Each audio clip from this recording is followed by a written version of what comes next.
Hello everyone, welcome back to our channel Information and Learning with us. আজকের ভিডিওতে English honours semester 4 CC প্যাটার্নদের DSC 7 পেপারের last poem the rape of the lock নিয়ে আলোচনা করব। Rape of the lock থেকে তোমাদের এবারের পরীক্ষার জন্য মোস্ট এক্সপেক্টেড অনলি দুটো কোয়েশ্চেনকে আমরা সাজেশন হিসেবে দিয়েছি, যেই দুটো কোয়েশ্চেন তোমাদের পরীক্ষায় অবশ্যই কমন আসবে। First question, consider the rape of the lock as a mock epic or দিয়ে analyse the rape of the lock as a heroic comical poem. এই কোয়েশ্চেনটা তোমাদের এবার পরীক্ষার জন্য মোস্ট ইম্পর্টেন্ট।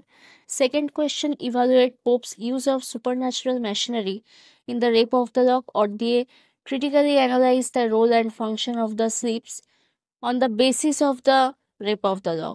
এই দুটো কোয়েশ্চেন তোমাদের এবারে পরীক্ষার জন্য খুবই ইম্পর্টেন্ট।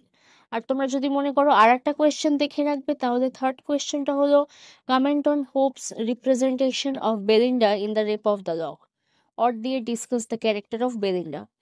তো এই দুটো কোয়েশ্চেন তোমরা পরীক্ষার জন্য খুব ভালো করে প্রিপেয়ার করো। আর যদি মনে করো আর একটা করবে, তাহলে থার্ড কোয়েশ্চেনটাও দেখে রেখো। এই তিনটে কোয়েশ্চেনের মধ্যে তোমরা অবশ্যই কমন পাবে। তো আশা করছি আজকের ভিডিওটা তোমাদের জন্য খুব হেল্পফুল হবে। যদি ভিডিওটা ভালো লেগে থাকে তাহলে অবশ্যই একটা লাইক করে শেয়ার করে দিও। আর এরকম আরও ইনফরমেটিভ ভিডিওর জন্য আমাদের চ্যানেলটা অবশ্যই সাবস্ক্রাইব করে দিও।